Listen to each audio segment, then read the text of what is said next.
एक बार एक आदमी अपने ससुराल जा रहा था। तभी उसी रास्ते में काल के देवता यमराज मिल गए, लेकिन वह आदमी यमराज को पहचान नहीं पाया। यमराज को बहुत प्यास लगी थी, इसलिए उन्होंने उस व्यक्ति से पीने के लिए पानी मांगा। बिना देर किए हुए उस व्यक्ति ने यमराज को पानी पिला दिया। पानी पीने के बाद यमराज की प्यास बुझी, जिससे उन्हें बहुत सुकून मिला। यमराज ने उस आदमी को बताया कि वे उसके प्राण लेने आए हैं, परंतु तुम्हारी वजह से मेरी प्यास मिट पाई है, इसलिए मैं तुम्हें एक मौका दूंगा कि तुम अपनी किस्मत बदल लो। यह कहते हुए यमराज ने अपने पास से एक डायरी उस आदमी की ओर बढ़ाकर उससे कहा कि तुम्हारे पास केवल 5 मिनट का समय है।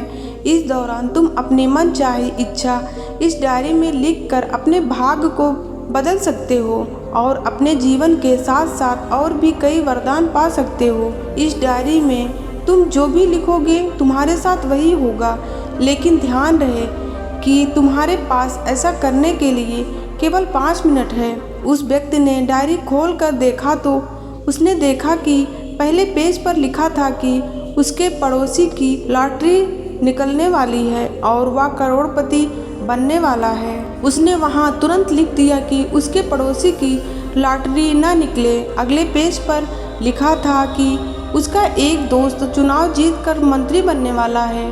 वहां उसने लिख दिया कि उसका दोस्त चुनाव हार जाए। इस तरह वह पेज पलटता रहा और अंत में उसे अपना पेज दिखाई दिया। जैसे ही उसने कुछ लिखने के लिए अपना पेन उठाया, यमराज ने उस व्यक्ति के हाथ से डायरी ले ली और कहा, वत्स, तुम्हारा 5 मिनट का समय पूरा हुआ, अब कुछ नहीं हो सकता। तुमने अपना पूरा समय दूसरों का बुरा करने में व्यतीत कर दिया और अपना जीवन खतरे में डाल दिया। अंततः तुम्हारा अंत निश्चित है। यह सुनकर वह व्यक्ति बहुत पछताया, लेकिन सुनहरा मौका उसके हाथ से निकल चुका था।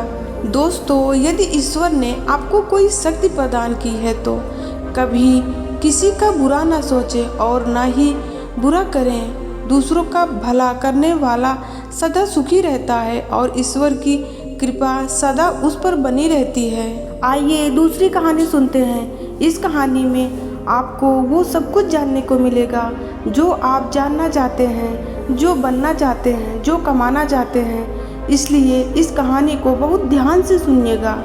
एक संत गांव के बाहर छोटी सी कुटिया में रहा करते थे। संत दिन भर ध्यान में बैठे रहते थे और बीच बीच में जोर से चिल्लाते थे, जो सोचोगे वो पाओगे, जो सोचोगे वो पाओगे।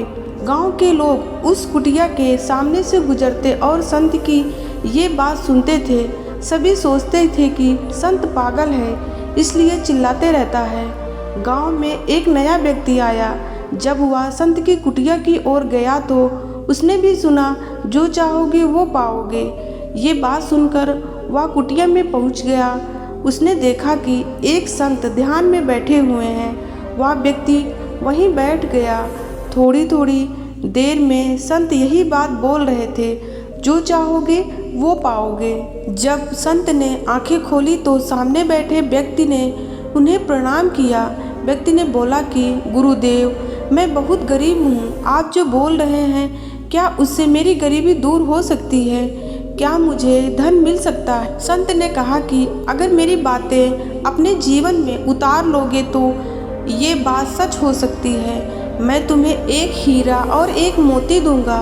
इनकी मदद से तुम भी धनवान बन सकते हो। हीरे मोती की बात सुनकर व्यक्ति बहुत खुश हो गया। संत बोले कि अपने दोनों हाथ आगे बढ़ाओ।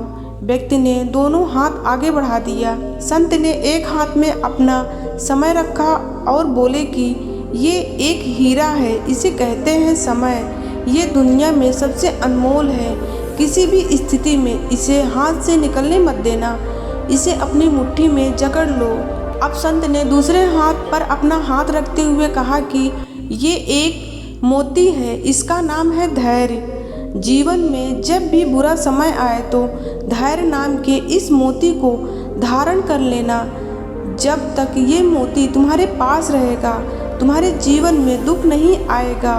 समय और धैर्य से ही हम जीवन में सब कुछ प्राप्त कर सकते हैं। दोस्तों, यही वो सब कुछ है जिससे आप प्राप्त कर सकते हैं और हमेशा खुश रह सकते हैं और एक सफल व्यक्ति बन सकते हैं। दोस्तों, ये दोनों कहानियों में से कौन सी कहानी आपको पसंद आई मुझे कमेंट बॉक्स में बताएं ज़रूर। और मेरी कहानी आपको अच्छी लगी हो तो प्लीज़ मेरे चैनल को सब्सक्राइब करना मत भूलिएगा। मिलते हैं दोस्तों आप लोगों से किसी अगली कहानी में। तब तक के लिए आप अपना बहुत सारा ख्याल रखिएगा। ओम नमो बुद्धाय।